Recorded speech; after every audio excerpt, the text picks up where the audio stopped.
Namaste and good morning to all. This is Siddheshwar Angadi, Associate Professor from RV College of Nursing. On my right, I have Professor Mamta, who is the Head of the Department of Medical Surgical Department in RV College of Nursing. And on my left, we have an eminent nephrologist amongst us today, Dr. Veerabhadra Gupta from RV Aster Hospital, Bengaluru. So as you all know that the second Thursday of March every year is celebrated as World Kidney Day. In this year, in the year 2021, we are celebrating this World Kidney Day with the theme of living well with the kidney disease. So as a part of this particular occasion, we are now going to have a short discussion with the nephrologist here among us today. We'll be asking a couple of questions on behalf of public as well as the health fraternity, and doctor will try his best to address the public as well as convey his message. So let us begin, doctor. Welcome to our session today. Thank you, sir. Thank you for kind introduction. Good morning, everybody. Today we are celebrating World Kidney Day. Every second Thursday of March is celebrated as a World Kidney Day. Celebration is just to raise the awareness regarding the kidney diseases, so that the common public or those who have kidney problems should not suffer too much because of that. So it is to bring down the burden of the disease and to maintain the quality of life, treatment options, and then accessibility. Lot of issues are there regarding the kidney health and kidney diseases. So each year we will be selecting one topic to raise the awareness among the public. This year, especially during this pandemic year, so we have come up with the theme that living well with kidney diseases. So as you all know that pandemic has affected each one of us, especially people on dialysis. Really they have suffered a lot because of the pandemic, because of lot of travel restrictions, economic constraints, lot of depression, lot of stress, accessibility to the medications, accessibility to the healthcare. People who are far away from the treating center, they cannot really be able to reach the places. So considering all those things, our Kidney Foundation has come up with this theme, so that this year main focus is not only on providing only the treatment aspect. It is an inclusiveness, the holistic approach to kidney diseases. That is what the main thing. So we all these years we were focusing on discussing on how to identify the things, how to like specifically women health and kidney diseases, diabetes and kidney diseases, hypertension and kidney diseases, renal stones and kidney diseases, accessibility to them. But this year's theme is specifically related to the holistic approach, and not only to address the management aspect, but including the patient as a center theme. So we were focusing on patient as a per se, the prime focus, and then based on his interest and his involvement, and not only the patient, it's a patient and the family are supporting whoever is there. So we have to include them in our management issues. Right. So like as you said, like there is a the focus should be along with the kidney disease, the pandemic also. Yes. So what is your take on the burden of the disease, like overall in India or at least in RV Aster? How many cases you are coming across? So we have come across a lot of cases, especially COVID patients with pre-morbid conditions like diabetes, hypertension, elderly, those who succumb to COVID, pneumonia and other things, those who probably end up with multi-organ dysfunction. We have come across a lot of acute renal failures because of COVID illness. Per se, that's one aspect. Yeah. Second aspect is those who already had kidney issues, like those patients who are on dialysis support or those who have underwent transplant. So their immunity level also will be low. So they also got affected with COVID. So we have come across with a lot of mortality in our dialysis population because of COVID illness also. And other extreme people without any risk factors also succumb to multi-organ dysfunction and acute renal failures. They also succumb to the disease. But that's one end of the thing. Majority of the people have also recovered really well. this is identifying the problem at the initial stage makes a lot of difference to that. Yes, sir, I agree. So, Madam Mamta, do you have any? Yes sir actually ಈಗ Covid ಬಂದಿರೋದ್ರಿಂದ COVID-19 ಇರೋದ್ರಿಂದ ನಾವು ನೋಡಿದ ಹಾಗೆ ಜನ hesitate ಮಾಡ್ತಿದ್ರು hospital ಬರೋದಕ್ಕೆ, especially dialysis dependent patients. So is there any relationship like ಅವರು ತಾವಾಗೆ ಹೆಸಿಟೇಟ್ ಮಾಡ್ತಾ ಇದ್ರ ಅಥವಾ ರಿಯಲಿ COVID-19 ಡಯಾಲಿಸಿಸ್ ಪಾರ್ಟ್ನ ಎಫೆಕ್ಟ್ ಮಾಡಿದೆ? ಆಕ್ಚುಲಿ ಕಾಯಿಲೆ ಬಗ್ಗೆ ಎಲ್ಲರಿಗೂ ಅಷ್ಟೊಂದು ಅವಗಾಹನೆ ಕೂಡ ಇರ್ಲಿಲ್ಲ ಮೇಡಮ್ ಸ್ಟಾರ್ಟಿಂಗ್ ಅಲ್ಲಿ. So even then WHO guidelines, Indian medical federation guidelines ಕೂಡ ಕೆಲವೊಂದು ರಿಲೀಸ್ ಮಾಡಿತ್ತು. ಸೊ ಮೊದಲಾಗಿ ಕೋವಿಡ್ ಬರೋದಿಕ್ಕೆ ಮನೆಯಿಂದನೇ ಬಹಳಷ್ಟು ಜನ ಹಿಂದೆ ಮುಂದೆ ಮಾಡ್ತಾ ಇದ್ರು. ಯಾಕಂದ್ರೆ ಅವ್ರಿಗೂ ಹೊರಗಡೆ ಬಂದ್ರೆ ಟ್ರಾವೆಲ್ ಮಾಡ್ಬೇಕಾದ್ರೆ ಏನಾದ್ರು ಆಗ್ಬೋದಾ, ಆಸ್ಪತ್ರೆಗೆ ಬಂದ್ರೆ ಪಕ್ಕದ ಪೇಷಂಟ್ ಇಂದ ಬರ್ಬೋದಾ, ಅಥವಾ ನನಗಿದ್ದು ಸಿಂಪ್ಟಮ್ಸ್ ಇದ್ದಾಗ ನನ್ನಿಂದ ಬೇರೆಯವ್ರಿಗೆ ಹೋಗ್ಬೋದಾ, ಅಥವಾ ಯಾರಾದ್ರೂ ಟಚ್ ಮಾಡ್ಬೇಕಾದ್ರೆ ಅದರಿಂದ ಬರುತ್ತಾ, ಕೆಮ್ಮಿದ್ರೆ ಬರುತ್ತಾ, ಇಷ್ಟೊಂದೆಲ್ಲ ಬಹಳಷ್ಟು ಭಯ ಜನಗಳಲ್ಲಿತ್ತು. ಸೊ ನಾವು ಇದನ್ನೆಲ್ಲ ಅರ್ಥ ಮಾಡ್ಕೊಂಡು ಗೈಡ್ಲೈನ್ಸ್ ಎಲ್ಲ ಫಾಲೋ ಮಾಡಿ ಅವಾಗ ನಾವು ಕೂಡ ನಮ್ಮ ಡಯಾಲಿಸಿಸ್ ಫೆಸಿಲಿಟಿಯಲ್ಲೂ ಕೂಡ ಬಹಳಷ್ಟು ಕೇರ್ನ ತಗೊಳ್ತಾ ಇದ್ವಿ. ಸೊ ಫಸ್ಟ್ ಅಲ್ಲಿ ಬಂದಿದ ತಕ್ಷಣ ಸ್ಕ್ರೀನಿಂಗ್ ಎಲ್ಲ ಮಾಡಿ ಟೆಂಪರೇಚರು, ಪಲ್ಸ್ ರೇಟ್ಸು ಮತ್ತೆ ಸ್ಯಾಚುರೇಷನ್ ಎಲ್ಲ ನೋಡಿ ಅವ್ರಿಗೆ ಏನಾದ್ರು ಟ್ರಾವೆಲ್ ಹಿಸ್ಟ್ರಿ ಇತ್ತಾ ಅಥವಾ ಸಿಂಪ್ಟಮ್ಸ್ ಇದೆಯಾ ಆ ತರ ಮಾಡಿ ಸಿಗ್ರಿಗೇಷನ್ ಮಾಡೋದಕ್ಕೆ ನಾವು ಪ್ರಯತ್ನ ಪಟ್ಟಿದ್ದೀವಿ. ಸೊ ಅದೇ ತರ ಇದ್ದಾಗ ನಮ್ಗೆ ಏನಾದ್ರು ಹೈ ಸಸ್ಪಿಷನ್ ಇದ್ದಾಗ ಅವ್ರನ್ನ ಸಪ್ರೇಟ್ ಮಾಡಿ ಡಯಾಲಿಸಿಸ್ ಮಾಡೋದು ಅಥವಾ ಅವ್ರಿಗೆ ಸ್ಕ್ರೀನಿಂಗ್ ಟೆಸ್ಟ್ಗೆ ಒಳಪಟ್ಟು ಅದನ್ನ ಮಾಡೋದನ್ನು ಮಾಡಿದ್ವಿ. ಈ ಮತ್ತೆ ಡಯಾಲಿಸಿಸ್ ಸೆಂಟ್ರಲ್ಲೂ ಕೂಡ ಅಡೆಕ್ವೇಟ್ ಡಿಸ್ಟೆನ್ಸ್ ಮೇಂಟೈನ್ ಮಾಡಿ, ಕೇರ್ ಕೊಡೋರು ಕೂಡ ಪರ್ಸನಲ್ ಪ್ರೊಟೆಕ್ಷನ್ ಇಕ್ವಿಪ್ಮೆಂಟ್ಸ್ ಹಾಕೊಂಡು, ತಗೊಳೋರ್ಗು ಕೂಡ ಪರ್ಸನಲ್ ಪ್ರೊಟೆಕ್ಟಿವ್ ಇಕ್ವಿಪ್ಮೆಂಟ್ಸ್ ಎಲ್ಲ ಹಾಕಿ ಇಷ್ಟೆಲ್ಲ ಮಾಡಿದ್ಮೇಲೆ ಸ್ವಲ್ಪ ಏನಾಗುತ್ತೆ ಅಂದ್ರೆ ಅವಾಗ ಜನಗಳಲ್ಲೂ ಕೂಡ ಒಂದು ಅವೇರ್ನೆಸ್ ಬಂದು ಮಾಡ್ಲೇಬೇಕಂತ. ಅನ್ಫಾರ್ಚುನೇಟ್ ಆಗಿ ಏನಂದ್ರೆ ಮೇಡಮ್ ಡಯಾಲಿಸಿಸ್ ಅಲ್ಲಿ ಇವಾಗ ಡಯಾಲಿಸಿಸ್ ಸ್ಕಿಪ್ ಆದ್ರೆ ಅದರಿಂದ ಆಗೋ ರಿಸ್ಕ್ಗಳು ಇನ್ನೂ ಬಹಳ ಇರುತ್ತೆ. ಸೊ ಅದಕ್ಕೋಸ್ಕರ ನಮ್ದು ಇದು ನಾವು ನಿಲ್ಸೋದಕ್ಕೆ ಆಗೋದು ಇಲ್ಲ. ಆತರ ಅದರಿಂದ ಅವಾಗ ನಾವು ಎಜುಕೇಶನ್ ಕೊಟ್ಟು ಅವೇರ್ನೆಸ್ ಕೊಟ್ಟು ನಾವು ಬಂದು ಒಂದ್ಸರಿ ನೋಡ್ಕೊಂಡು ಹೋದ್ಮೇಲೆ ಪೀಪಲ್ ಅಲ್ಲೂ ಕೂಡ ಕಾನ್ಫಿಡೆನ್ಸ್ ಲೆವೆಲ್ ಸ್ವಲ್ಪ ಇನ್ಕ್ರೀಸ್ ಆಯಿತು. ಅಂಡ್ ಇನಿಷಿಯಲ್ಲೂ ಕೂಡ ಒಂದು ಪಾಸಿಟಿವ್ ಆದಾಗ ಪೇಷಂಟ್ಸ್ ಅವ್ರನ್ನ ಎಲ್ಲಿ ಟ್ರೀಟ್ ಮಾಡಬೇಕು ಹೇಗೆ ಅನ್ನೋದು ಸ್ವಲ್ಪ ತಳಮಳ ಇತ್ತು. ಬಟ್ ಗೈಡ್ಲೈನ್ಸ್ ಪ್ರಕಾರ ಇಲ್ಲಿ DBMP ಅವರಾಗಲಿ ಸರ್ಕಾರದಿಂದಾಗಲಿ ನಮಗೆ ನಿರ್ದಿಷ್ಟವಾದ ಸೂಚನೆಗಳಿತ್ತು. ಆ ತರ ಪ್ರಕಾರ ಎಲ್ಲಿ ರೆಫರಲ್ ಎಲ್ಲಿ ಮಾಡಬೇಕು ಏನ್ ಕತೆ ಅನ್ನೋದು ಅದನ್ನೆಲ್ಲ ನಾವು ಪಾಲನೆ ಮಾಡಿದ್ದೀವಿ. ಸೊ ದೇವ್ರ ದಯದಿಂದ ಇವಾಗ ಒಂದು ಹಂತದಲ್ಲಿ ಇವಾಗೆಲ್ಲ ಕಾಯಿಲೆ ಕಡಿಮೆ ಆಗ್ತಾ ಇದೆ. And people are also getting vaccinated. That's a very good move ಅಂತ ಹೇಳಿ. Sir, and since we are focusing on World Kidney Day and we have a theme of living with the disease, doing well with the disease, so ಈ theme ಬಗ್ಗೆ ಏನೇನು ವಿಚಾರ ಏನು sir? Living well with the disease ಅಂದ್ರೆ ಏನು? ಇವಾಗ ಒಂದೇನಂದ್ರೆ ಎಲ್ಲರೂ ಕಾಯಿಲೆ, ಕಿಡ್ನಿ ಕಾಯಿಲೆ ಬರಬಾರ್ದು ಅನ್ನೋದು ಫಸ್ಟ್. ಅಂದ್ರೆ prevention is first foremost thing. ಇವಾಗ ನಾವು ಪ್ರಿವೆನ್ಷನ್ಗೋಸ್ಕರ ಫಸ್ಟ್ ಐಡೆಂಟಿಫೈ ಮಾಡೋದು ಯಾರು ರಿಸ್ಕ್ ಅಲ್ಲಿ ಇರ್ತಾರೆ ಅಂತ. Suppose you have a family history of diabetes, hypertension ಅಥವಾ ಬೇರೆ ಏನಾದ್ರು ಜೆನೆಟಿಕಲಿ ಇರೋದು, ಒಬೆಸಿಟಿ ಇರೋದು, ಸ್ಮೋಕಿಂಗ್ ಮಾಡ್ತಾ ಇರೋರು, ಆಲ್ಕೋಹಾಲ್ ತಗೊಳ್ತಾ ಇರೋರು, ಸೆಡೆಂಟರಿ ಲೈಫ್ ಸ್ಟೈಲ್ ಇರೋರು, ಅಥವಾ ನಾವು ಟೈಪ್ ಎ ಪರ್ಸನಾಲಿಟೀಸ್, ನಮ್ದು ಸಾಫ್ಟ್ವೇರ್ ಪ್ರೊಫೆಷನ್ ಇರ್ಬೋದು, ನನಗೆ ನಿದ್ದೆ ಸರಿಗಿರಲ್ಲ, ಈ ತರ ಎಲ್ಲ ಇರೋರು ಐಡೆಂಟಿಫೈ ಆಗಿರೋರು ಯಾರ್ಯಾರು ನಾವು ರಿಸ್ಕ್ ಫ್ಯಾಕ್ಟರ್ ಅಲ್ಲಿ ಬರ್ತದೆ ಅಂತ ಗೊತ್ತಾದಾಗ ಅವ್ರಿಗೆ at least once in year 6 months ಒಂದ್ಸರಿ ನಾವು ಏನಾದ್ರು ಸ್ಕ್ರೀನಿಂಗ್ ಟೆಸ್ಟ್ ಮಾಡಬೇಕು. Specially when you cross 40 years you have to get screen for the diseases. ಆ ಹಂತದಲ್ಲಿ ಏನಾದ್ರು ಸ್ವಲ್ಪ ಗೊತ್ತಾಗ್ತಾ ಇದೆ ಅಂದ್ರೆ ಇವಾಗ ಕಿಡ್ನಿಗೆ ಬರಬಹುದು ಅನ್ನೋ ಒಂದು ಏನಾದ್ರು ಶುಗರ್ ಸಾಲ್ಟ್ ಆಗಿರೋದು, ಕ್ರಿಯಾಟಿನಿನ್ ಅಥವಾ ಬ್ಲಡ್ ಯೂರಿಯಾ ಬಹಳ ಆಗಿರೋದು, ಅಥವಾ ಯೂರಿನ್ ಅಲ್ಲಿ ಪ್ರೋಟೀನ್ ಅಂಶ ಹೋಗ್ತಾ ಇದೆ ಅಂತ ಗೊತ್ತಾಗಿದೆ, ಆವಾಗ ನಾವು ಫರ್ದರ್ ಎವ್ಯಾಲ್ಯೂಯೇಷನ್ ಮಾಡ್ಕೋಬೇಕು. ಇದು ಫಸ್ಟ್ ಪ್ರಿವೆಂಟಿವ್ ಸ್ಕ್ರೀನಿಂಗ್ ಅಂತ ಹೇಳಿ. ಸೊ ನೆಕ್ಸ್ಟ್ ಇವಾಗ ಆವಾಗಲೇ ಬಂದ್ಬಿಟ್ಟಿದೆ ಡಯಾಬಿಟಿಸ್ ಆಗಲಿ, BP ಆಗಲಿ ಅಥವಾ ಕಿಡ್ನಿ ಕಾಯಿಲೆ ಇದೆ.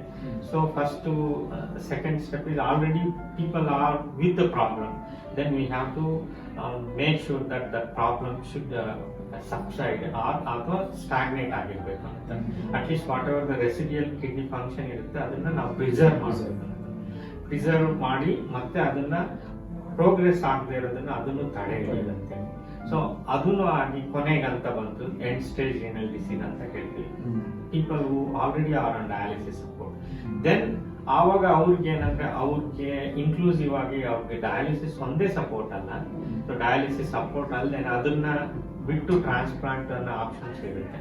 ಟ್ರಾನ್ಸ್ಪ್ಲಾಂಟ್ಗೆ ಅವೇರ್ನೆಸ್ ಕೂಡ ನಾವು ಕ್ರಿಯೇಟ್ ಮಾಡಬೇಕಾಗುತ್ತೆ.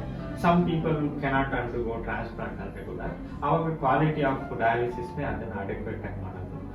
ಅಲಾಂಗ್ ವಿತ್ ದಟ್ ಇವಾಗ ಟ್ರಾನ್ಸ್ಪ್ಲಾಂಟ್ ಆಗಿದೆ ಅಂದ್ರೆ ಆ ಟ್ರಾನ್ಸ್ಪ್ಲಾಂಟ್ ಆಗಿರೋ ಫಂಕ್ಷನ್ ಕೂಡ ನಾವು ಚೆನ್ನಾಗಿ ಮೇಂಟೈನ್ ಮಾಡ್ಕೊಂಡಿರ್ಬೇಕು. These are all the stepwise manage. ಇದೊಂದೇ ಅಲ್ಲದೆ ಈ ವರ್ಷ ಸ್ಪೆಸಿಫಿಕ್ ಆಗಿ ಏನಂತಂದ್ರೆ ಇವಾಗ ನಾಟ್ ಓನ್ಲಿ ಕಿಡ್ನಿ ಫಂಕ್ಷನ್ಸ್ ಅದಲ್ಲ, ಇವಾಗ ಎಷ್ಟೊಂದು ಜನಗಳು ಎಷ್ಟೊಂದು ಸಿಂಪ್ಟಮ್ಸ್ ನ ಎಕ್ಸ್ಪ್ರೆಸ್ ಮಾಡಲ್ಲ. ಸಪೋಸ್ ಇವಾಗ ನನಗೆ ಫ್ಯಾಮಿಲಿಯಲ್ಲಿ ಯಾರಾದ್ರೂ ಒಬ್ರು ಇದ್ದಾರೆ ಡಯಾಲಿಸಿಸ್ ಅಲ್ಲಿ ಇದ್ದಾರೆ ಅನ್ಕೊಳ್ಳಿ, ಅವ್ರನ್ನ ನಾನು ಕರ್ಕೊಂಡು ಹೋಗ್ಬೇಕು, ಕರ್ಕೊಂಡ್ ಬರ್ಬೇಕು, ವಾರಕ್ಕೆ 3 ಸರಿ ಈ ತರ ಹೋಗಿ ಬರ್ಬೇಕಾಗುತ್ತೆ.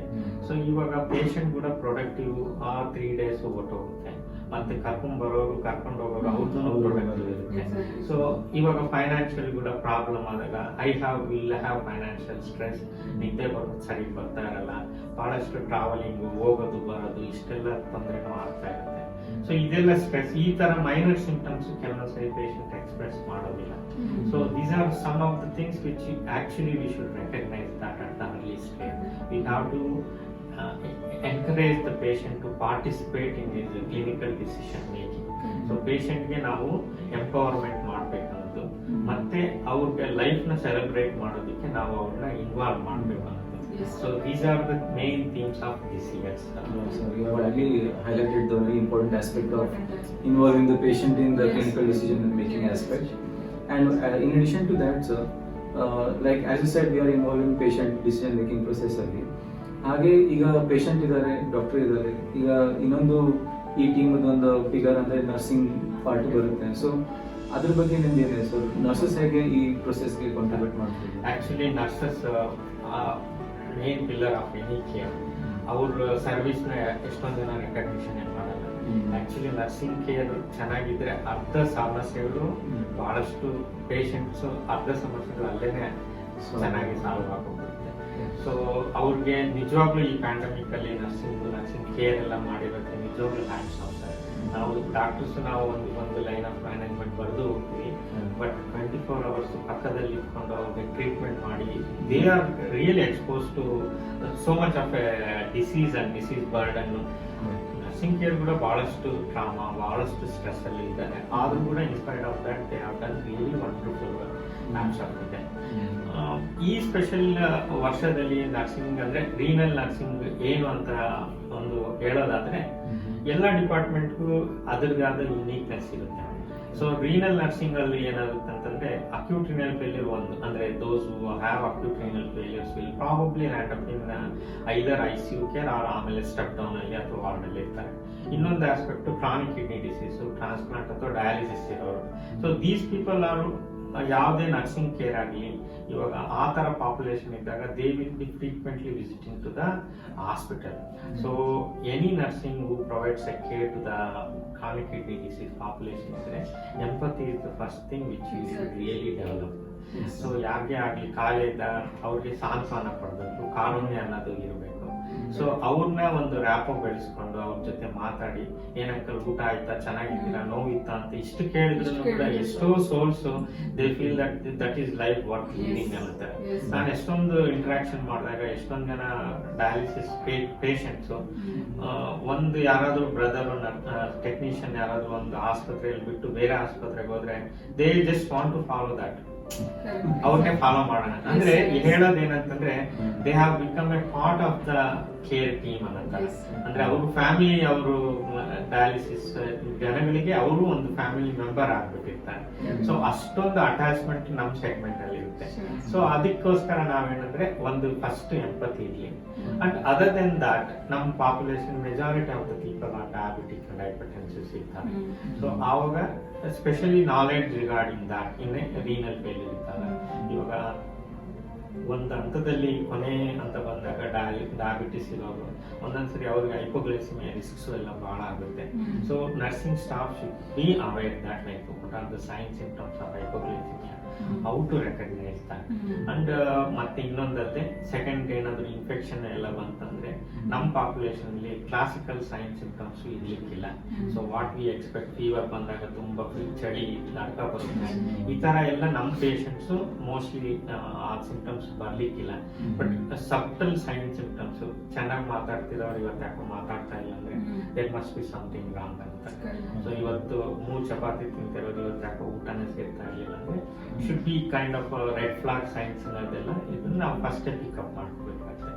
ಅಂಡ್ ದೆನ್ ಇನ್ನೊಂದು ಸ್ಪೆಷಲ್ ಏನಂತಂದ್ರೆ ಎಲ್ಡರ್ಲಿ ಪಾಪ್ಯುಲೇಷನ್ ಯಾರು ಕೆಲವೊಂದು ಜನ ಬಹಳಷ್ಟು ಸ್ಕ್ರೀನಿಂಗ್ ಮಾಡಿಸಿರಲ್ಲ.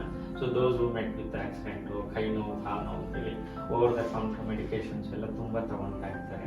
ಸೊ ನರ್ಸಿಂಗ್ ಅವರು ಕೂಡ ಕೊಡೋಕ್ಕಿಂತ ಮುಂಚೆ ಏನಾಗಲ್ಲ ಏನಾದ್ರು ಎನಿ ಟೆಸ್ಟ್ ಯಾವ್ದಾದ್ರು ಆಗಿದೆಯಾ ಏನಂತ. ಒಂದೊಂದ್ಸರಿ ಆಗಿದ್ರು, ಕೆಲವೊಂದ್ಸರಿ people may not be able to express that they have a kidney problem. So ಸ್ವಲ್ಪ ರೆಕಾರ್ಡ್ಸ್ ಎಲ್ಲ ನೋಡಿ ಸ್ವಲ್ಪ ಕನ್ಸರ್ನ್ ಟೀಮ್ಗೆ ಅಥವಾ ಹೇಳಿದ್ರೆ ಅವೇರ್ನೆಸ್ ಕೊಟ್ರೆ ಅದರಿಂದನೂ ಕೂಡ ನೆಕ್ಸ್ಟ್ ಫರ್ದರ್ ಪ್ರೋಗ್ರೆಷನ್ ಆಗೋದನ್ನ ನಾವು ಬಹಳಷ್ಟು ಪ್ರಿವೆಂಟ್ ಮಾಡಬೇಕಾಗುತ್ತೆ. ಇನ್ನೊಂದು ಏನಂದ್ರೆ ಒಂದು ಆಕ್ಸೆಸ್ ಅನ್ನೋದು ನಮಗೆ ಡಯಾಲಿಸಿಸ್ ಪಾಪ್ಯುಲೇಷನ್ ಇರೋರು ಫಿಸ್ಚುಲಾ ಅಂತ ಇರುತ್ತೆ. ಫಿಸ್ಚುಲಾ ಆಕ್ಸೆಸ್ ನ ನಾವು ಯಾವತ್ತೂ ಸ್ವಲ್ಪ ಅದನ್ನ ಪ್ರಿಸರ್ವ್ ಮಾಡಬೇಕು. That is a life line for our population. So ಆ ಕೈಯಲ್ಲಿ ನಾವು BP ಚೆಕ್ ಮಾಡೋದಾಗ್ಲಿ, ಇಂಜೆಕ್ಷನ್ ಕೊಡೋದಾಗ್ಲಿ, ಆ ತರ ಸಾಧ್ಯ ಆದಷ್ಟು ನಾವು ಸ್ವಲ್ಪ ಅವೇರ್ನೆಸ್ ಕ್ರಿಯೇಟ್ ಮಾಡ್ಕೋಬೇಕು ನರ್ಸಿಂಗ್ ಅಲ್ಲೂ ಕೂಡ. ಅಂಡ್ ದೆನ್ ಇವಾಗ ಗೊತ್ತಿದೆ ನಮ್ಗೆ ಕ್ರಿಯಾಟಿನ್ ಹಂತವಾಗಿ ಹೋಗ್ತಾ ಇದೆ. ನೆಕ್ಸ್ಟ್ ಫ್ಯೂಚರ್ ಅಲ್ಲೂ ನಮ್ಗೆ ಈ ಕೈಯೆಲ್ಲ ಫಿಸ್ಚುಲಾ ಮಾಡ್ಬೇಕು ಅಂತ ಇದ್ದೀವಿ ಅನ್ಕೊಳ್ಳಿ, ಅವಾಗ IV ಕ್ಯಾನುಲಾ ಹಾಕ್ಬೇಕಾದ್ರೂ ಕೂಡ so we try to preserve certain veins ಎಲ್ಲ, ಯಾಕಂದ್ರೆ ಫ್ಯೂಚರ್ ಲೈನ್ಗೆ ಅದು ಸ್ಪಾಯ್ಲ್ ಆಗಬಾರ್ದು ಅಂತ. ಸೊ ಅದನ್ನ ಕನ್ಸರ್ನ್ ಟೀಮ್ಗೆ ಜೊತೆ ಮಾತಾಡ್ಕೊಂಡ್ಬಿಟ್ಟು ಮಾಡಿದ್ರೆ so that will be a great service to the people ಅಂತ. ಸರ್, ಈಗ ಇನ್ನೊಂದು ಪ್ರಶ್ನೆ ನಮ್ಮ ಬರೋದೇನಂದ್ರೆ, ಈ ಅವೇರ್ನೆಸ್ ನಾವು ಪಬ್ಲಿಕ್ ಅಲ್ಲಿ ಕ್ರಿಯೇಟ್ ಮಾಡಬೇಕು. ಒಂದು ಜನಸಾಮಾನ್ಯ ಅವರು ಎಸ್ಪೆಷಲಿ ನೆಫ್ರೋ ಅಥವಾ ಯೂರೋಜೆನೈಟಲ್ ಅಂದಾಗ ಅದು ಹಿಡನ್, ಇಟ್ಸ್ ಆಲ್ವೇಸ್ ಹಿಡನ್. ಅವ್ರು ಎಕ್ಸ್ಪ್ರೆಸ್ ಮಾಡಲ್ಲ. ಈಗ ಒಂದು ಮೂತ್ರಪಿಂಡದಲ್ಲಿ ರೋಗ ಇದೆ ಅಂತ ನಮ್ಗೆ ಹೇಗೆ ಗೊತ್ತಾಗುತ್ತೆ? ನಮ್ಮ ಮೂತ್ರ ಅಥವಾ ಉಚ್ಚೆ ಮಾಡೋದ್ರಲ್ಲಿ ಏನಾದ್ರೂ ಒಂದು ಆಲ್ಟ್ರೇಷನ್ ಇದ್ದಾಗ ಜನಸಾಮಾನ್ಯ ಬಂದು ಹಾಸ್ಪಿಟ್ಲಿಗೆ ಬಂದು ಹೇಳಲ್ಲ, ಯಾಕಂದ್ರೆ ಅದು ಅವ್ರಿಗೊಂದು ಟ್ಯಾಬು ತರ, ಅಂದ್ರೆ ನಾಚಿಕೆ ಸ್ವಭಾವದಿಂದ ಅವ್ರು ಹೇಳಲ್ಲ. ಅದ್ರ ಬಗ್ಗೆ ತಮ್ದು ಏನ್ ಸಂದೇಶ ಸರ್ ಪಬ್ಲಿಕ್ಗೆ? ಇವಾಗ ಏನಾಗಿದೆ ಅಂದ್ರೆ ಮೇಡಮ್, ಮೊದಲು ಕಾಲದ ತರ ಇವಾಗ ಅವೇರ್ನೆಸ್ ಕೂಡ ಬಹಳಷ್ಟು ಆಗ್ತದೆ. ಈ ಸೋಷಿಯಲ್ ಮೀಡಿಯಾದಾಗ್ಲಿ, ಬಹಳಷ್ಟು ಚಾನಲ್ಸ್ ಅಲ್ಲಿ, ಯೂಟ್ಯೂಬ್ ಅಲ್ಲಾಗ್ಲಿ, ಗೂಗಲ್ ಅಲ್ಲಾಗ್ಲಿ, you get lot of information. ಅಂತ ಎಲ್ಲಾ ಇನ್ಫಾರ್ಮೇಶನ್ ಸರಿ ಇರುತ್ತೆ ಅಂತ ನಾನು ಹೇಳಕ್ಕಾಗಲ್ಲ. ಬಟ್ ಏನಂತಂದ್ರೆ ಅಟ್ಲೀಸ್ಟ್ ನಾಲೆಡ್ಜ್ ಮೊದಲಿಗಿನ ಈಗಿನ ಕಾಲದಲ್ಲಿ ಚೆನ್ನಾಗಿದೆ. ಸೊ ಇವಾಗ ಏನಾಗುತ್ತೆ ಅಂತಂದ್ರೆ, ಮೊದಲು ಡಾಕ್ಟರ್ ಹತ್ರ ಬಂದಾಗ ಓಪನ್ ಆಗಿ ಡಿಸ್ಕಷನ್ ಮಾಡೋದಕ್ಕೂ ಇಂಜರಿತಾ ಇದ್ರು, specially females. If they had any urinary tract symptoms ಅಂದ್ರೆ ನನಗೆ ಹೇಳಿದ್ರೆ ಏನಾದ್ರು ನಾಷ್ಟ ಆಗುತ್ತೋ ಅನ್ನೋ ತರ ಇರ್ತಾ ಇತ್ತು. But you have to speak to the concern doctors.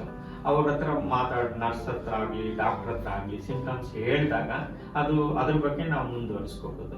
So ಕೆಲವೊಂದು ಏನಾಗುತ್ತಂದ್ರೆ, ಕೆಲವೊಂದು sign symptoms if you feel that this is really worth discussing with the doctors, you should openly discuss ಮಾಡಬೇಕು. ಕೆಲವೊಂದು ಸೈನ್ ಸಿಂಪ್ಟಮ್ಸ್ ಮನೆಯಲ್ಲಿ ಅಥವಾ ಏನಾಗುತ್ತೆ ಅಂದ್ರೆ ಇದು ನಾರ್ಮಲ್ ಅನ್ಕೊಂಡ್ಬಿಡುತ್ತೆ ಕೆಲವೊಂದು, ಅದು ಕೂಡ ಸ್ವಲ್ಪ ತಪ್ಪಾಗುತ್ತೆ. ಸ್ಪೆಷಲಿ ಹೇಳೋದು ಏನಂತಂದ್ರೆ, ಕೆಲವೊಂದು ನಾವು ಬೆಡ್ ವೇಟಿಂಗ್ ಅಂತ ಹೇಳ್ತೀವಿ. ಸಣ್ಣ ಮಕ್ಳಿದ್ದಾಗ ನಾವು ಹಾಸಿಗೆನಲ್ಲೇ ಹುಚ್ಚ ಹೊಯ್ಕೊಂತಾರೆ ಅನ್ನೋದು, ಅದು ಸರ್ಟನ್ ಸ್ಟೇಜ್ ತನಕ ಕರೆಕ್ಟ್ ಇರುತ್ತೆ ಮೇಡಮ್. ಅದೇ ಪ್ರೊಲಾಂಗ್ ಆಗ್ತಾ ಹೋಯ್ತು ಅನ್ಕೊಳ್ಳಿ, ಸೊ ಅವಾಗ ಲೇಟ್ ಸ್ಟೇಜ್ ಅಲ್ಲಿ ಇನ್ನೂ ಒಯ್ಕೋತಾ ಇದ್ದಾರೆ ಅಂದ್ರೆ ನಿಮ್ಗೆ ಸ್ವಲ್ಪ ಅನುಮಾನ ಬರಬೇಕಾಗುತ್ತೆ. ಸೊ ಅಂತವಾಗ ನಾವು ಅದನ್ನ ತಕ್ಷಣ ಡಾಕ್ಟರ್ ಅಲ್ಲಿ ತಿಳಿಸಿದಾಗ, ಕೆಲವೊಂದು ನಾವು ಪರೀಕ್ಷೆ ಮಾಡಿದಾಗ ಕೆಲವೊಂದು ಕಾಯಿಲೆಗಳನ್ನ ವಾಸಿ ಕೂಡ ಮಾಡ್ಕೋಬಹುದು ಆ ಸ್ಟೇಜ್ ಅಲ್ಲಿ. ಸೊ ಅವಾಗ ಅದಕ್ಕೆ ಟ್ರೀಟ್ಮೆಂಟ್ ಆ ಸ್ಟೇಜ್ ಅಲ್ಲಿ ಕೊಟ್ರೆ ಅವಾಗ ಕಿಡ್ನಿ ಕಾಯಿಲೆ ಬರ್ಲಿಲ್ಲ ಅಂದ್ರೂ ಮಾಡ್ಕೋಬಹುದು. ಇದು ಹಂಗೆ ಬಿಡ್ತಾ ಇತ್ತು ಅಂತಂದ್ರೆ ಇವಾಗ ರಿಫ್ಲಕ್ಸ್ ಡಿಸೀಸ್ ಅಂತ ಇರುತ್ತೆ, ಅದನ್ನ ನಾವು ಡಿಟೆಕ್ಟ್ ಮಾಡ್ಲಿಲ್ಲ ಅಂದ್ರೆ ನೆಕ್ಸ್ಟ್ ಏನಾಗುತ್ತೆ, ಕಿಡ್ನಿ ಫೇಲ್ಯೂರ್ ಆಗೋ ಸಾಧ್ಯತೆಗಳು ಕೂಡ ಇರುತ್ತೆ. ಸೊ ಈ ತರ ಒಂದು.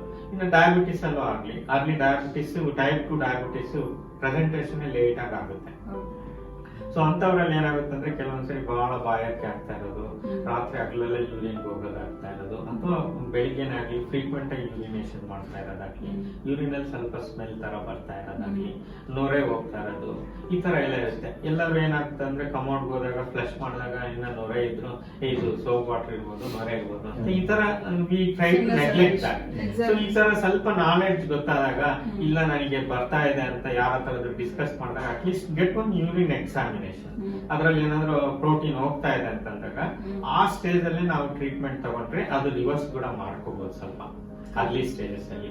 ಸೊ ಅದಕ್ಕೇನೆ ಡಿಸೀಸ್ ಬಗ್ಗೆ ನಮ್ಗೆ ಜ್ಞಾನ ಇರಬೇಕು. ಸೊ ಭಯ ಬೇಡ. ಸೊ ಭಯ ಬಿದ್ದು ಏನೋ ಮಾಡ್ಕೊಂಡ್ರೆ ಆಮೇಲೆ ತೊಂದರೆ ಆಗುತ್ತೆ. ಸೊ ಓಪನ್ ಆಗಿ ಡಿಸ್ಕಷನ್ ಮಾಡಿದಾಗ ಬಹಳಷ್ಟು ಪ್ರಾಬ್ಲಮ್ಗಳನ್ನ ನಾವು ಸಾಲ್ವ್ ಮಾಡ್ಬೋದು. ಸರ್, ಇನ್ನೊಂದು ಪ್ರಶ್ನೆ ನಾನು ಪಬ್ಲಿಕ್ ಕಡೆಯಿಂದ ಕೇಳಬೇಕು ಅಂದ್ರೆ, ಈಗ ಸೋಷಿಯಲ್ ಮೀಡಿಯಾ ಪ್ಲಾಟ್ಫಾರ್ಮ್ ನೀವು ಹೇಳ್ದಾಗೆ ಈ ಊಟ ತಿಂದ್ರೆ ಕಿಡ್ನಿ ಚೆನ್ನಾಗಿರುತ್ತೆ, ಈ ಊಟ ತಿಂದ್ರೆ ಕಿಡ್ನಿ ಸರಿ ಇರಲ್ಲ ಅಂತ ಸುಮಾರು ಮೆಸೇಜ್ಗಳು ಬರ್ತಾನೆ ಇರುತ್ತೆ. ಅಥವಾ ಇದನ್ನ ತಿಂತಾ ಇರಿ, ಸೊ ನಿಮ್ ಕಿಡ್ನಿ ಹೆಲ್ದಿ ಆಗಿರುತ್ತೆ, ಇಷ್ಟು ಲೀಟರ್ ವಾಟರ್ ಕುಡಿಯಿರಿ, ಕಿಡ್ನಿ ಹೆಲ್ದಿ ಆಗಿರುತ್ತೆ.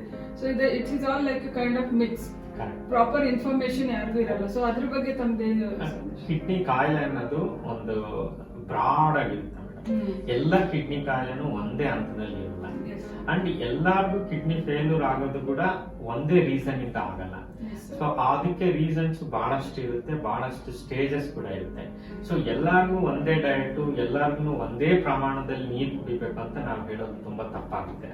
ಸೊ ಓವರ್ ಆಲ್ ಆಗಿ ನಾವು ಹೆಲ್ತಿ ಆಗಿದ್ದಾಗ ಹೈಡ್ರೇಷನ್ ತುಂಬಾ ಚೆನ್ನಾಗಿ ಮಾಡ್ಕೋಬೇಕು. ಅದು ಕರೆಕ್ಟ್. ಕನಿಷ್ಠ ಪಕ್ಷ 2 ರಿಂದ 3 ಲೀಟರ್ ನೀರು ನಾವು ಕುಡಿಬೇಕು ನಾವು ಚೆನ್ನಾಗಿದ್ದಾಗ. ಅದೇ ನಾನು ಅದನ್ನ ನ್ಯೂಸ್ ನ ತಗೊಂಡ್ಬಿಟ್ಟು ಡಯಾಲಿಸಿಸ್ ಆಗಿರೋಂಗೆ 3 ಲೀಟರ್ ಕುಡೀರಿ ಅಂತಂದ್ರೆ ಆ 3 ಲೀಟರ್ ಕುಡಿದ್ರೆ ಡೆಫಿನೆಟ್ ಆಗಿ ಪಲ್ಮನರಿ ಎಡಿಮಾ ಆಗಿ ಡಯಾಲಿಸಿಸ್ ಇನ್ನೊಂದು ಎಮರ್ಜೆನ್ಸಿ ಎಲ್ಲ ಆಗ್ತದೆ. ಸೊ ಇದನ್ನ ನೀವು ಯಾವ್ದಾದ್ರು ಬಂದಾಗ ನಿಮ್ಮ ಡಾಕ್ಟರ್ ಹತ್ರ ಚರ್ಚೆ ಮಾಡ್ಬಿಟ್ಟು ಆಮೇಲೆ ನಿರ್ಧಾರ ತಗೋಬೇಕು. ಬಟ್ ಓವರ್ ಆಲ್ ಆಗಿ ನನಗೆ ಕಿಡ್ನಿ ಕಾಯಿಲೆ ಇಲ್ಲ, ಡಯಾಬಿಟಿಸ್ ಇಲ್ಲ, BP ಇಲ್ಲ, ಬಟ್ ನನಗೆ ಕಿಡ್ನಿ ಕಾಯಿಲೆ ಬರ್ದಿದ್ದಂಗೆ ನಾವು ನೋಡ್ಕೋಬೇಕು ಅಂತ ನಮ್ಗೆ ಅನ್ನಿಸ್ದಾಗ ಒನ್ ಥಿಂಗ್ ಏನಂದ್ರೆ ಚೆನ್ನಾಗಿ ಹೈಡ್ರೇಷನ್ ಮಾಡ್ಕೋಬೇಕು. You should have a proper sleep, at least 7 to 8 hours of sleep ತಗೋಬೇಕು. ಒಬೆಸಿಟಿ ಇದ್ರೆ ಅದನ್ನ ಕಡಿಮೆ ಮಾಡ್ಕೋಬೇಕು. ಡಯಾಬಿಟಿಸ್ ಬರ್ದಿದ್ದಂಗೆ, BP ಬರ್ದಿದ್ದಂಗೆ ತುಂಬಾ ಎಕ್ಸೆಸಿವ್ ಆಗಿ ಸಾಲ್ಟ್ ತಗೊಳೋದು, ಫ್ರೈಡ್ ಐಟಮ್ಸ್ಗಳು, ಈ ತರ ಜಂಕ್ ಫುಡ್ಸ್ ಎಲ್ಲ ಅವಾಯ್ಡ್ ಮಾಡ್ಕೋಬೇಕು. ಬಹಳ ಶುಗರಿ ಸಬ್ಸ್ಟೆನ್ಸಸ್, ಕೋಕ್ ಆಗಲಿ ಬೇರೆ ಏನಾದರೂ ಆಗಲಿ ಫ್ರೀಕ್ವೆಂಟ್ ಆಗಿ ತುಂಬಾ ಎಕ್ಸೆಸಿವ್ ಕನ್ಸಂಪ್ಷನ್ ಆಫ್ ಬ್ಯೂವರೇಜಸ್ ಇದನ್ನು ಅವಾಯ್ಡ್ ಮಾಡಬೇಕು. ಪ್ರಾಪರ್ ಆಗಿ ಎಕ್ಸಸೈಸಸ್, ಫಿಸಿಕಲ್ ಆಕ್ಟಿವಿಟೀಸ್ ನ ಇರಬೇಕು. ಮತ್ತೆ ಸ್ಟ್ರೆಸ್ ನಮ್ಗೆ ಆಗೋಷ್ಟನ್ನ ನಾವು ಕಡಿಮೆ ಮಾಡ್ಕೋಬೇಕು. ಇಷ್ಟು ಮಾಡ್ಕೊಂಡ್ರೆ ನಮ್ಮ ಆರೋಗ್ಯ ನಮ್ಮ ಕೈನಲ್ಲಿ ಇರುತ್ತೆ. Thank you sir. ಸೊ ಈಗ ಓವರಾಲ್ ಎಷ್ಟೊಂದೆಲ್ಲ ಇನ್ಫಾರ್ಮೇಶನ್ ಹೇಳಿದ್ರಿ. So it was very enlightening. So ಈಗ ಲಾಸ್ಟ್ ಒಂದು ಟೇಕ್ ಹೋಮ್ ಮೆಸೇಜ್ ಏನ್ ಹೇಳಕ್ ಇಷ್ಟಪಡ್ತೀನಿ? ಸೊ ಟೇಕ್ ಹೋಮ್ ಮೆಸೇಜ್ ಏನಂತಂದ್ರೆ, ನಾವು ಫಸ್ಟ್ ಕಿಡ್ನಿ ಅಂದ್ರೆ ಇವಾಗ ನಮ್ಮ ಓವರ್ ಆಲ್ ವರ್ಲ್ಡ್ ಅಲ್ಲಿ so around 800 to 850 cases per million population CKD ಇದೆ. ಅದರಲ್ಲೂ ಕೂಡ ಡಯಾಲಿಸಿಸ್ ಡಿಪೆಂಡೆಂಟ್ 100 ರಿಂದ 200 cases per million population. So ಎಲ್ಲಾ ಕಂಟ್ರೀಸ್ ಅಲ್ಲೂ ಇದು CKD ಬರ್ಡನ್ ಬಹಳ ಆಗ್ತಾ ಇದೆ. ಅನ್ಫಾರ್ಚುನೇಟ್ ಆಗಿ ನಮ್ಮ ಹೆಲ್ತ್ ಬಜೆಟ್ ಅಷ್ಟೊಂದು ನಾವು ಎಲ್ಲಾ ಕೇರ್ ನ ಪ್ರೊವೈಡ್ ಮಾಡೋಷ್ಟು ಯಾವುದೇ ಸರ್ಕಾರಕ್ಕೂ ಇಲ್ಲ. ಸೊ ಅದು ಅಲ್ಲದೆ ಇವಾಗ ಇನ್ಶೂರೆನ್ಸ್ ಆಗಲಿ, ದುಡಿಯೋದಾಗ್ಲಿ, ಕೇರ್ ಕೊಡೋದು ಲಾಸ್ಟ್ ಸ್ಟೇಜ್ ಬಂದಾಗ ತುಂಬಾನೇ ಕಷ್ಟ ಆಗುತ್ತೆ. So prevention should be the main goal. So first primary prevention, ಅದಾದ್ಮೇಲೆ ಏನಾದ್ರು ಬಂತಂದ್ರೆ ಸೆಕೆಂಡರಿ, ಕೊನೆಗೆಲ್ಲ ಬಂದಾದ್ರೂ ಕೂಡ ಟರ್ಷಿಯರಿ ಪ್ರಿವೆನ್ಷನ್. ಇವಾಗ ಫಸ್ಟ್ನೇ ಅಂತಾನೆ ಚೆನ್ನಾಗಿ ಐಡೆಂಟಿಫೈ ಮಾಡ್ಕೋಬೇಕು. ರಿಸ್ಕ್ ಇದೆ ಅಂತ ಗೊತ್ತಾದಾಗ ಅಲ್ಲೇನೆ ರಿಸ್ಕ್ ನ ಐಡೆಂಟಿಫೈ ಮಾಡ್ಕೊಳ್ಳಿ, ಅದಕ್ಕೆ ಟ್ರೀಟ್ಮೆಂಟ್ ತಗೊಳ್ಳಿ. ಇನ್ ಕೇಸ್ ಆವಾಗಲೇ 2ನೇ ಹಂತದಲ್ಲಿ ಇದೆ ಹಂಗಂದಾಗ ಅದಕ್ಕೂ ಟ್ರೀಟ್ಮೆಂಟ್ ಅಡೇರ್ ಆಗ್ರಿ, ಅದಕ್ಕೂ ನೆಗ್ಲೆಕ್ಟ್ ಮಾಡ್ಕೋಬೇಡಿ. ಯಾವುದೇ ಕಾರಣಕ್ಕಾಗ್ಲಿ ಡಿಪ್ರೆಷನ್ಗೆ ಹೋಗ್ಬಾರ್ದು, ಪಾಸಿಟಿವ್ ಆಗಿ ಯೋಚನೆ ಮಾಡಬೇಕು. ಎಲ್ಲ ಹಂತದಲ್ಲೂ ಕೂಡ ಸರಿಯಾಗಿ ಟ್ರೀಟ್ಮೆಂಟ್ ಕೊಡೋಕೆ, ಪಾಸಿಟಿವ್ ಆಗಿ ಗೈಡ್ ಮಾಡೋಕ್ಕೆ ಇವಾಗ ಸಾಕಷ್ಟು ವೈದ್ಯಕೀಯ ಸೌಲಭ್ಯ ಇದೆ. ಸೊ ಹಂಗಿದ್ದಾಗ ಹಂತದಲ್ಲಿ ಎಲ್ಲ ವೈದ್ಯರಾಗಲಿ, ಶುಶ್ರೂಷಕರಾಗಲಿ ಎಲ್ಲರೂ ಸರಿಯಾಗಿ ಕೇರ್ ಮಾಡೋಕ್ಕೆ ರೆಡಿ ಇರ್ತಾರೆ. And then lot of accessibility ಕೂಡ ಇವಾಗ ಗವರ್ಮೆಂಟ್ ಅಲ್ಲೂ ಕೂಡ ಇವಾಗ ಅವೇರ್ನೆಸ್ ಆಗಿ ಇವಾಗ ಈಚ್ ಪ್ರಾಬಬ್ಲಿ ಇವಾಗ ಗವರ್ಮೆಂಟ್ ಡಯಾಲಿಸಿಸ್ ಸೆಂಟರ್ಸ್ ಕೂಡ ಬಹಳಷ್ಟು ತೆಗೆದಿದೆ. ಸೊ ಇವಾಗ finance should not be a problem also. So ಅದಿದ್ರು ಕೂಡ ಬಹಳಷ್ಟು NGO ಸಂಸ್ಥೆಗಳು ಕೂಡ ಸಹಾಯ ಮಾಡಕ್ಕೆ ಮುಂದೆ ಬರ್ತದೆ. ಅಂಡ್ ದೆನ್ ಪಾಪ ನಮ್ದೇ ಆಗ ಡಯಾಲಿಸಿಸ್ ಪಾಪ್ಯುಲೇಷನ್ ಅವರು ಕೂಡ ಮುಂದೆ ಬೇರೆಯವ್ರಿಗೂ ಒಳ್ಳೇದಾಗ್ಲಿ ಅನ್ನೋದಕ್ಕೆ ಬಹಳಷ್ಟು ಹೆಲ್ಪ್ ಮಾಡೋರು ಬಹಳ ಜನ ಇದ್ದಾರೆ. ಸೊ ಹಂಗಾಗಿ ಒಂದು ಹಂತದಲ್ಲಿ ನಾವು ಬಹಳ ಪ್ರಾಬ್ಲಮ್ ನ ಭೂತವಾಗಿ ಮಾಡಿಕೊಳ್ಳದೆ ಅದ್ರ ಬಗ್ಗೆ ಕರೆಕ್ಟ್ ಆಗಿ ಜ್ಞಾನ ತಗೊಂಡು ಅದಕ್ಕೆ ಹಂತವಾಗಿ ಟ್ರೀಟ್ಮೆಂಟ್ ಮಾಡಿದ್ರೆ ಚೆನ್ನಾಗಿರುತ್ತೆ. ಸೊ ಅರ್ಲಿ ರೆಕಗ್ನಿಷನ್ ಮಾಡ್ಕೊಂಡು ಟ್ರೀಟ್ಮೆಂಟ್ ಮಾಡಿ, keep your health as A priority. Specially during pandemic ಅಲ್ಲಿ ನೀವು ಆರೋಗ್ಯದ ಬಗ್ಗೆ ಗಮನ ಕೊಡಬೇಕು. Thank you, sir. Thank you. Thank you for your valuable time. Thank you. It was really fruitful It was discussion. really good. Thank you so much. Thank you. Thank you.